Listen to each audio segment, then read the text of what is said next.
salam sejahtera, Om Swastiastu, Namo Buddhaya. Selamat pagi semua, selamat pagi keluarga Astra. Apa kabar? Sehat ya? Tetap senantiasa sehat selalu, tetap semangat ya di masa pandemik seperti ini. Oke, pagi hari ini kita sudah kedatangan tamu nih.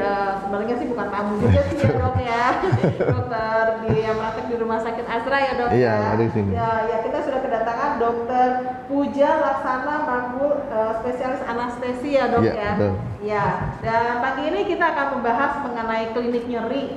Memang sih sepertinya masih awam banget ya. Apa sih sebenarnya klinik nyeri itu? Kenapa sih ada klinik nyeri? Sebenarnya kan kalau nyeri itu kan bisa pakai paracetamol. Nah, manfaatnya apa?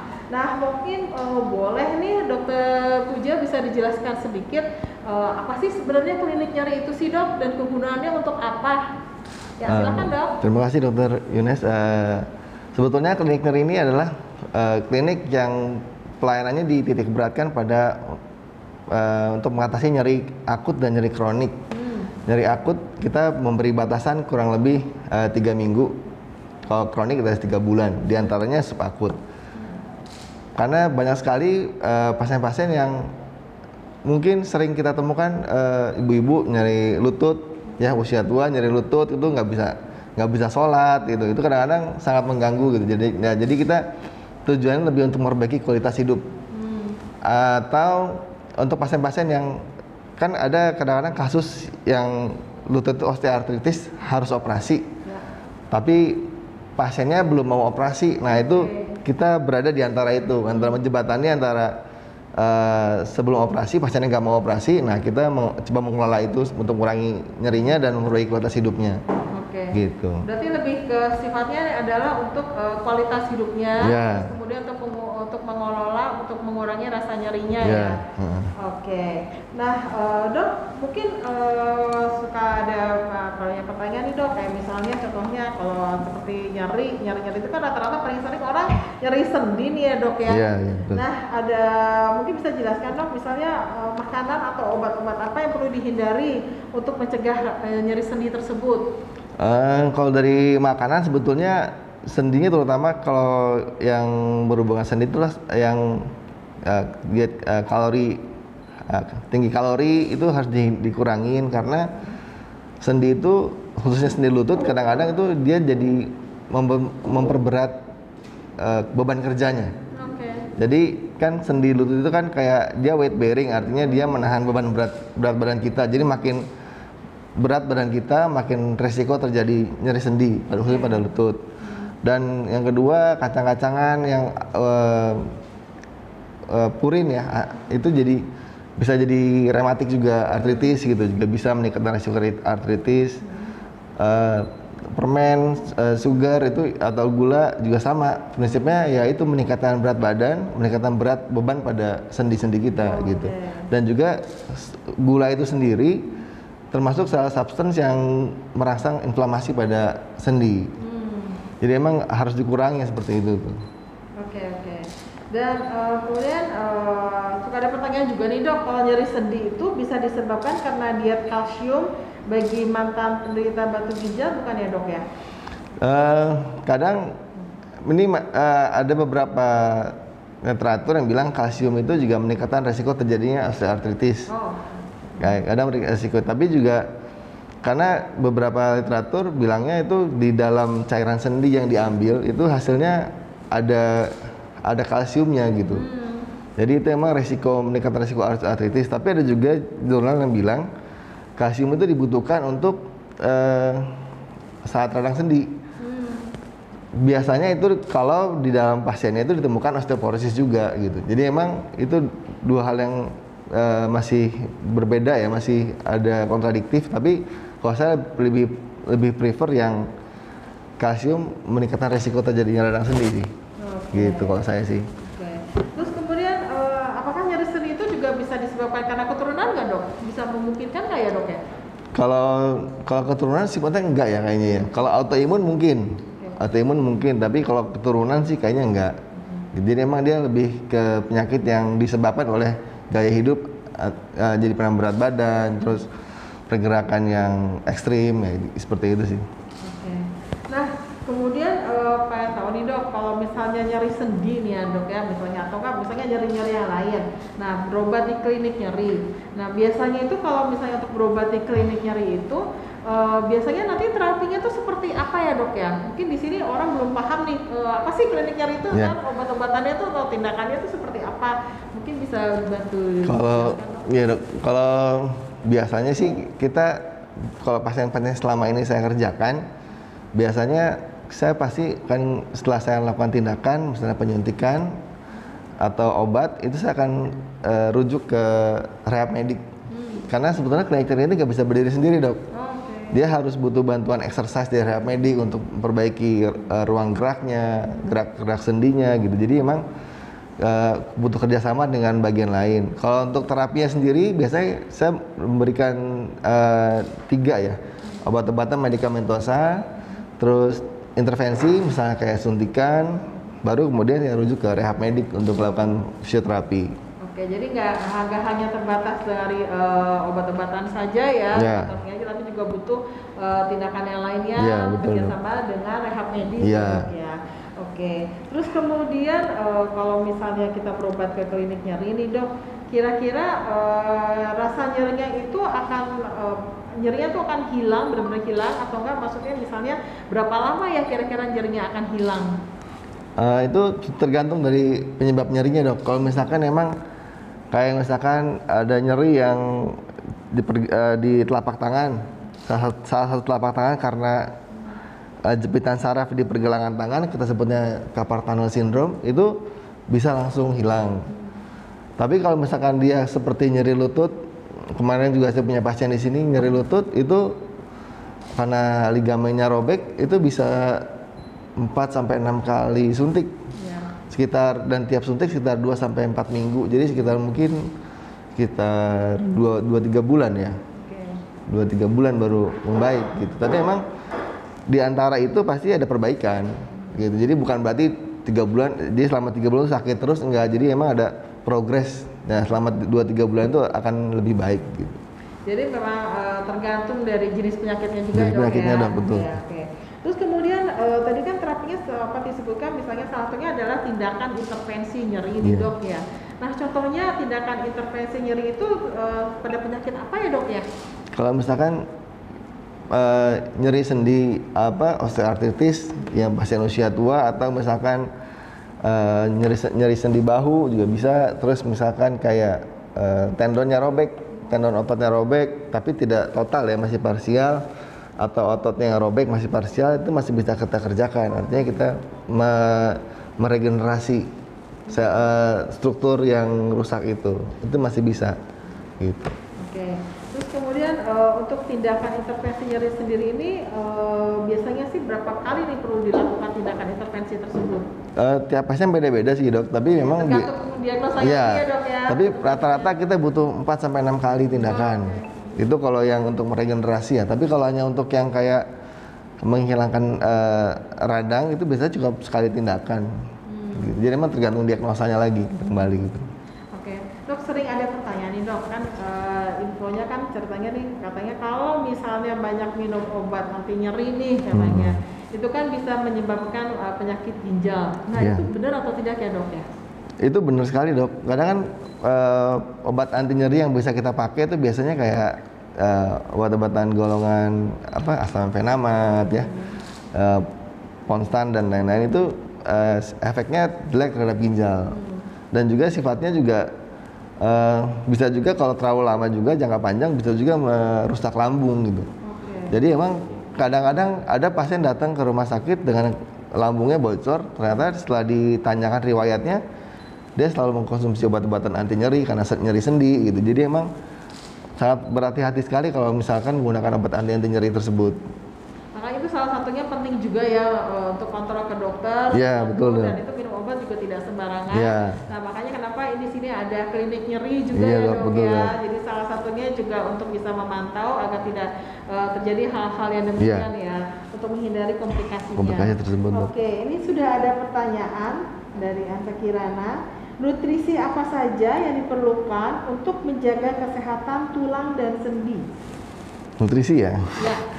Ya, prinsipnya sama seperti yang tadi sebutkan, buah-buahan itu penting, buah-buahan, mangga bisa, atau yang sejenis yang golongan berries, bisa raspberry, strawberry dan lain-lain. Ikan itu juga bisa karena ada omeganya ya. Jadi pokoknya intinya mengurangi lemak dan mengurangi tinggi kalori supaya tidak merusak sendinya dan tidak membebani sendinya berlebihan gitu. Begitu sih, Dok. Ya. Dan untuk lebih lanjutnya mungkin bisa berkonsultasi dengan dokter ahli gizi ya. Iya, betul. Oke. Kemudian ada pertanyaan dari Putri Najia, mau tanya, Dok, nenek saya umur 70 tahun, sering nyeri di lutut apalagi saat berjalan. Nah, bagaimana cara mengurangi nyerinya atau cara mengatasinya? Hampir sama tadi ya, Dok. Iya. Ya. Memang itu harus kita tegakkan dulu diagnosanya apa, apakah betul dia osteoartritis atau bukan. Kalau dia osteoartritis atau radang sendi karena pertumbuhan tulang yang baru ya di sendi lututnya, itu nanti bisa kita nilai dulu grade-nya, ada grade 1 sampai grade 4. Kalau grade 4 itu kan biasanya tempatnya operasi. Tapi biasanya kalau emang pasiennya belum mau, kita bisa coba mengintervensi dengan meregenerasi struktur di sekitarnya. Struktur di sekitar tulangnya supaya struktur di sekitarnya lebih bisa kuat dan menyokong tulangnya, lututnya lebih kuat sehingga sendinya tidak terlalu terbebani. Itu bisa dikerjakan. Itu bisa dilakukan di klinik nyeri kan? Bisa Dok.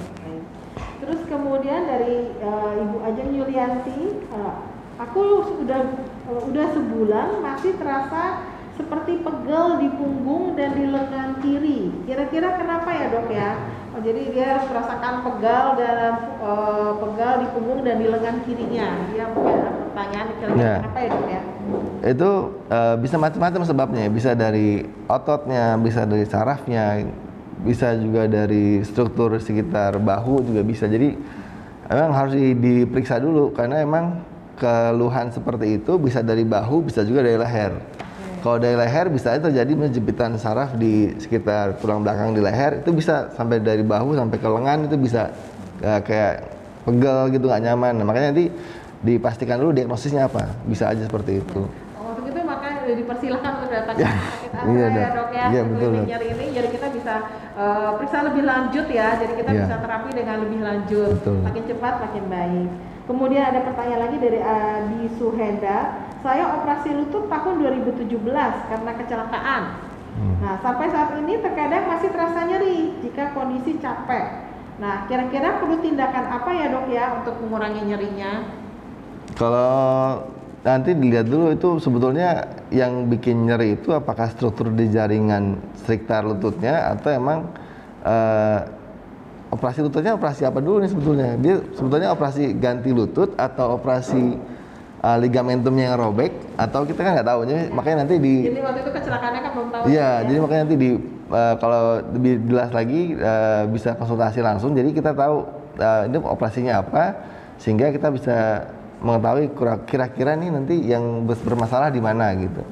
Soalnya kadang-kadang kalau operasi ganti lutut misalkan, itu kan bonggolnya sudah diganti sama besi, sama implan. Jadi kita bingung juga kalau misalnya kalau ternyata operasinya ganti lutut, nah itu nggak tahu, nanti makanya diperiksa lagi gitu, kita periksa lagi. Ya, mungkin bisa berkonsultasi lanjut, bisa datang ke Rumah Sakit Azra untuk memeriksakan lebih lanjut, jadi bisa diterapi dengan baik ya, Dok ya. Karena kan kita juga butuh untuk tahu riwayatnya dulu seperti apa ya, Dok ya, untuk bisa dilanjutkan terapinya. Betul. Ya. Oke, kemudian ada pertanyaan dari Ervina, Dokter Ervina. Selamat pagi, Dokter Puja. Apakah di klinik nyeri hanya dokter anestesi yang menangani pasien atau ada dokter spesialisasi lain? Kalau di Azra ini di klinik nyeri masih dokter anestesi aja yang mengerjakan. Tapi kalau misalnya kita butuh kerjasama dengan bidang lain, kita akan rujuk pasiennya. Misalkan pasien ternyata tidak bisa kita lakukan intervensi ini, ini tempatnya operasi ya, kita rujuk ke dokter bedah. Atau misalkan setelah kita intervensi, kita pasti rujuk ke rehab medik untuk melakukan tindakan fisioterapi. Jadi emang walaupun klinik nyerinya hanya anestesi yang mengerjakan, tapi kita kalau butuh bantuan kita akan rujuk pasien ke bagian yang lain gitu. Oke. Jadi pasti akan ada kerjasama juga. Iya, ada kerja tim intinya. Iya, jadi betul. Kan kita juga harus tahu dulu nyerinya itu disebabkan oleh apa, sehingga terapinya akan berjalan dengan baik ya, Dok ya. Jadi kita juga menyelesaikan penyebab nyerinya juga. Jadi tidak hanya untuk mengurangi gejala nyerinya, tapi penyebabnya juga. kemudian ada pertanyaan,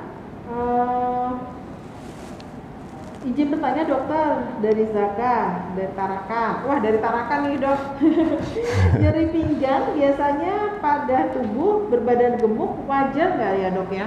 Wajar banget. Wajar banget karena emang salah satu faktor risiko terjadinya nyeri pinggang atau nyeri lutut itu adalah obesitas. Berat badan tadi, makanya tadi makanan yang dihindari juga salah satunya adalah makanan tinggi kalori, karena makin tinggi kalori makin resiko berat badan makin nambah gitu. Oke, mungkin ada pertanyaan lain, nanti ada dua pertanyaan terbaik akan mendapatkan hadiah dari Rumah Sakit Azra. Oke, kita kembali lagi ya dok ya. Iya, dok. Tadi kan sudah dijelaskan, memang iya benar beberapa obat nyeri itu memang bisa menyebabkan sakit ginjal efeknya salah satunya. Mungkin ada nggak sih ya dok ya pencegahan lainnya atau enggak mungkin dengan cara apakah bisa mengurangi penyakit ginjal tersebut, misalnya dengan minum air putih kah atau bagaimanakah dok? Kalau untuk mengurangi risikonya emang harus banyak minum air ya, tapi untuk lebih baiknya emang kalau untuk mengurangi risikonya ya minum obatnya sesuai dengan petunjuk dokter, terus konsultasi dulu, kemudian ya salah satu manfaat intervensi ini adalah mengurangi risiko minum obat tersebut. Jadi kan dia disuntikan obat langsung ke dalam struktur yang sakit, jadi emang mengurangi risiko terjadinya kerusakan pada ginjal dan lambung karena minum obat-obatan tadi gitu. Oke, makanya ada salah satunya terapinya adalah tadi tindakan intervensi nyeri tersebut ya dok ya. Dok. Jadi untuk mengurangi pemberian obat secara oral, secara medikamen, secara oral ya untuk mengurangi penyakit ginjal. Risiko pada ginjal ya. Dan tentunya pastinya perlu pemeriksaan yang jelas yang terperinci ke rumah sakit, mungkin ke kliniknya juga. Jadi kita juga bisa melakukan terapi dengan jauh lebih baik. Jadi tidak menghilangkan nyerinya saja, tapi penyebabnya juga. Ya, dok, ya. Iya, betul. Oke. Nah, kemudian kira-kira saya ada pertanyaan juga nih dok, kalau nyeri panggul belakang, bisa nggak sih berobat ke klinik nyeri ini? Bisa berobat ini karena memang nanti kita lagi-lagi kita tegakkan dulu diagnosanya ini nyeri panggulnya kenapa? Apa karena emang sendinya atau karena ototnya atau karena struktur sekitarnya, jadi emang mesti pemeriksaan lebih lanjut seperti itu, tapi tetap bisa kita kerjakan di klinik nyeri ini bisa. Nanti kita bekerja sama juga dengan bagian lain ya dok ya, untuk melihat nyeri panggul belakang itu disebabkan oleh apa gitu ya. Kadang butuh pemeriksaan, mungkin butuh pemeriksaan MRI atau CT scan atau ronsen, itu kadang kita butuhkan juga untuk mendengar diagnosa tadi gitu. Ya, dan kita juga harus lihat juga riwayatnya, ada riwayat apa nih sebelumnya ya. Apa jatuh atau trauma, ya betul. Apa kecelakaan atau trauma. Nah, kemudian kira-kira nih orang kalau misalnya berobat ke klinik nyeri ini dok, kira-kira tuh nyerinya yang sudah sampai seperti apa sih dok yang sampai dia memerlukan untuk berobat ke klinik nyeri? Intinya nyeri yang mengganggu ya, artinya entah dia mengganggu aktivitas dia bekerja atau aktivitas sehari-hari atau mengganggu tidur. Kalau sudah mengganggu tidur biasanya nyerinya udah lumayan hebat tuh kalau mengganggu tidur, karena biasanya kalau nyerinya nggak terlalu hebat, tidur sih nyaman-nyaman aja, tapi kalau nyerinya hebat biasanya tidur sangat terganggu. Terus juga kemudian nyeri karena kanker juga kita bisa kerjakan, walaupun kita kerjakannya emergensinya atau awalnya, tapi nanti untuk lebih lanjutnya mungkin nanti butuh penanganan lebih lanjut ya, karena nyeri kanker tuh kan nyeri yang sifatnya kontinu terus-terusan. Nah itu juga kadang-kadang ya tujuan kita kalau misalnya ada pasien kanker gitu, ya tujuan kita hanya mengurangi nyerinya supaya dia bisa beraktivitas, meningkatkan kualitas hidupnya aja sebetulnya. Intinya bisa meningkatkan kualitas hidupnya ya, sehingga dia bisa melakukan kegiatan sehari-harinya. Betul. Oke. Kemudian ada pertanyaan dari Dani, dok, untuk obat pengurangan nyeri apakah aman dikonsumsi secara terus-menerus untuk ibu menyusui? Kalau terus-menerus tetapnya tidak aman ya. Makanya tetap kalau dilihat dulu jenis obatnya apa, satu, yang kedua apakah nyerinya itu sangat hebat sekali sampai harus konsumsi terus-menerus gitu ya. Kalau emang nyerinya sangat hebat dan emang harus konsumsi terus-menerus, ya pilihannya adalah dilakukan intervensi. Jadi dosis obat yang dikonsumsi tidak terus-menerus dan nyerinya berkurang gitu. Jadi mengurangi resiko. Ya, dan juga apalagi ibu hamil menyusui takutnya nanti bayinya.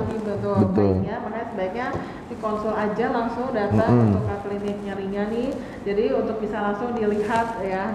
Betul, diperiksa. Lebih baik ya. Oke, kemudian ada pertanyaan lagi dari Mina Mirati. Dok, apakah dipijat itu bagus dan bisa menghilangkan rasa nyeri pegal?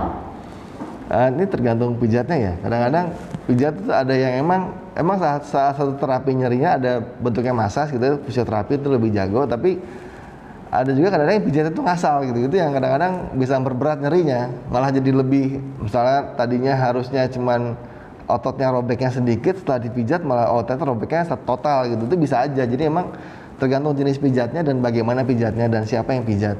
Oke, gitu. Ya. Terlebih lagi ada saya sering juga pernah menemukan kasus, jadi dia jatuh gitu kan ya, terus kemudian biasa kan orang Indonesia ya, ke seleo pijat gitu kan, ke tempat pijat. Nah ternyata akhirnya bertambah parah, malah tulangnya menjadi patah. Jadi makanya sebaiknya sih berhati-hati dulu. Sebaiknya sih dilakukan pemeriksaan ke rumah sakit atau dokter ya. Oke. Nah, terus kemudian ada pertanyaan lagi. Nah, apakah ketika kita terkena saraf kejepit, bolehkah dipijat ketika nyeri? Sebetulnya nanti nggak ada efeknya itu. Karena kan kalau saraf kejepit itu kan kita lihat kejepitnya karena apa? Apa karena dia kejepit karena struktur tulang, anatomis, atau struktur kejepit karena struktur diskusnya atau HNP kita bilang gitu ya, atau kejepit di antara otot. Kalau kejepit di antara otot pun nggak ada tempatnya dipijat, malah makin sakit gitu. Jadi sebetulnya kalau emang saraf kejepit sebaiknya sih jangan dipijat ya. Periksakan dulu aja, nanti kita lihat apakah betul saraf kejepit atau hanya ototnya yang kaku atau spasme atau tegang atau hal yang lain. Makanya nanti diperiksa lagi dan dilihat lagi. Oke. Kemudian ini ada lagi pertanyaan dari Ibu Lucia Enda. Saya ada saraf kejepit sebelah kiri dari hasil MRI. Jadi kaki kiri ngilu, perut pun ikut tertekan. Karena semakin sakit disarankan untuk operasi. Apakah sudah perlu dokter Puja pakai korset bila enakan? Sudah operasi belum? Iya, jadi infonya di sini dia saraf kejepit sebelah kiri dari hasil MRI dan kaki kirinya pun jadi ikut nyeri, ikut ngilu dan nyeri, perutnya ikut tertekan. Nah, karena rasa sakitnya itu mungkin jadi perutnya kayak semakin tertekan. Nah, kemudian disarankan oleh dokter untuk operasi. Jadi seperti ini belum operasi nih Ibu ini. Nah, dia mau menanyakan apakah pakai korset mungkin bisa membantu atau tidak ya dok ya? Kalau nyeri karena tulang belakang, karena saraf kejepit itu, ya biasanya pakai korset membantu ya, Dan kalau dokternya sudah bilang sarankan operasi, kemungkinan sudah berat gitu, kemudian mungkin memang butuh tindakan operasi gitu. Tapi memang tergantung pada pasiennya, apakah mau operasi langsung atau mau cari second opinion, kita nggak terserah pasiennya gitu. Kita kembalikan pilihannya kepada pasien ya, second opinion atau enggak mungkin konsultasi lebih lanjut ke dokter tersebut, apakah dia memakai, bagaimana kalau memakai korset terlebih dahulu, mungkin dia belum siap untuk operasi. Ya, kita kembalikan pada pasien. Nah, kemudian ada pertanyaan lagi dari Bu Kina. Mengkonsumsi semisal misalnya vitamin nutrut seperti glukosamin dalam jangka panjang, apakah bisa berpengaruh pada ginjal? Sejauh yang saya tahu sih enggak ya, itu enggak berpengaruh terhadap ginjal. Tapi maksudnya tetap semua yang berlebihan atau terlalu lama tetap tidak baik. Sebaiknya tetap kalau minum glukosamin tetap dikonsulkan dulu ke dokternya. Memang dari penelitian glukosamin itu membantu pasien-pasien yang osteoartritis, membantu mengurangi nyerinya. Tapi emang itu ya apakah boleh sepanjang jangka panjang, nanti kan dilihat dari kondisi pasien tersebut, apakah ada penyakit lain atau ada penyakit penyerta yang lain. Nah itu makanya dilihat lagi, diperiksa lagi. Makanya untuk itu mungkin disarankan ke klinik nyeri juga. Betul, ya dok ya. konsultasi dulu. Misalnya daripada dia minum obat terus menerus, lebih baik sih dilakukan tindakan seperti tadi yang dijelaskan intervensi ya. Dimana tindakan intervensi ini untuk nyeri ini bisa mengurangi resiko penyakit ginjal ya dok ya, karena jauh lebih baik pengobatannya. Oke. Kemudian ada pertanyaan lagi. Olahraga apa dok yang sekiranya dilarang untuk penderita saraf kejepit di pinggang? Olahraga yang dilarang? Iya, untuk orang-orang yang untuk penderita saraf kejepit di pinggang. Olahraga yang weight bearing, kita bilang weight bearing ya, artinya olahraga yang membebani sendi karena beban tubuh, misalnya loncat, lari, itu dikurangi ya. Terus posisi yang kayak sepedahan juga itu dikurangi karena kan posisinya bungkuk terus gitu. Kalau paling dianjurkan ya berenang. Berenang paling dianjurkan untuk olahraga yang saraf kejepit karena di punggung ya, itu berenang paling baik. Selain berenang ada lagi nggak dok? Mungkin orangnya nggak bisa berenang, jadi mungkin ada cara lain. Kalau berendam aja, yang penting intinya bukan berenang ya sebetulnya, intinya adalah mengistirahatkan otot punggung supaya rileks gitu, dan tulang juga lebih rileks gitu, dan menguatkan. Kalau berenangnya tujuannya lain adalah menguatkan otot-otot di sekitar tulang belakang sehingga lebih kuat menyokong tulang belakangnya. Gitu. Kemudian ada pertanyaan lagi dari Sinta Widya Gustina. Dokter, saya mau bertanya, tubuh saya sering bunyi-bunyi tulang di kaki, tangan, leher. Kenapa ya? Tapi tidak sakit, tapi sering kali bunyi. Oh, mungkin dia kali kalau menggerakkan ya, sering juga suka bunyi-bunyi, itu kan sering banget ya dok ya? Ya. Orang menggerak-gerakkan anggota tubuhnya, terus udah gitu sering ada bunyi, itu kenapa ya dok ya? Kalau kenapanya itu kan sama kayak disebutnya letup sendi ya, jadi kadang kita juga sering begini kertak-kertak gitu. Sebenarnya ya itu boleh-boleh aja, tapi jangan terlalu sering, kurang baik kalau misalnya terlalu sering. Karena sendi juga kalau misalnya terlalu sering di overuse takutnya nanti gitu, terlalu berlebihan, gerakannya terlalu ekstrim. Itu kan juga kalau kita bunyi kan sendi kan begini ya, tapi kalau kita bunyi kita harus begini. Nah itu kan terlalu ekstrim gerakannya, juga nggak baik untuk sendi gitu. Kemudian ada pertanyaan lagi dari Ibu Enawati. Dok, saya punya saraf kejepit. Kenapa kok rasa sakit itu menular ke tangan sama kaki saya? Suka rasa nyeri, apalagi kalau tidur miring. Itu terasa nyeri sekali. Kalau saraf kejepit, tergantung tempatnya. Kalau tempatnya itu di leher, itu nyerinya bisa ke tangan. Kalau saraf kejepitnya itu di pinggang, nyerinya ke kaki. Kalau tangan dan kaki, mungkin ada kejepit di dua tempat, di leher dan di pinggang, atau itu mungkin penyakit yang lain gitu, itu mesti diperiksa lagi gitu kan. Tapi kalau saraf kejepit biasanya jarang kalau misalkan tangan dan kaki, biasanya salah satu tangan atau kaki gitu, jarang sih kalau tangan dan kaki. Jadi kalau misalnya lokasi nyerinya di kiri, kalau dia miring ke kiri berarti nanti bisa tambah sakit atau gimana nih dok? Kalau saya di sini dia bilang kalau misalnya saya tidur miring itu terasa sakit gitu.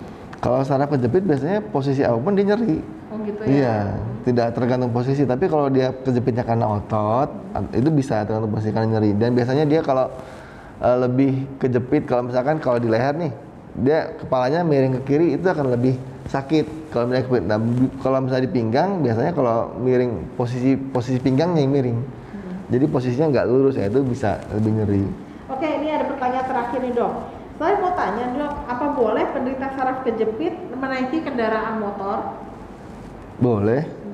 Selama dia nggak tambah nyeri atau tambah sakit ya tentunya ya, balik lagi keadaan. Iya. Oke, mungkin kita lebih baik kalau misalnya merasa sakit dan sebagainya gitu ya, lebih baik sih langsung berobat aja ke klinik nyeri ya dok ya. Betul. Jadi untuk memeriksakan lebih lanjut keadaan kondisi nyerinya dan bisa diterapi dengan baik ya dok ya.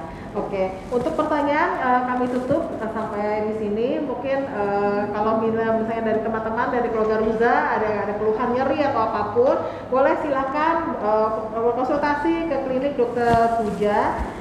Dokter Puja praktek di hari Senin, Kamis, Jumat di Rumah Sakit Astra ya dok ya, dari jam 7 sampai jam 9 malam ya dok ya.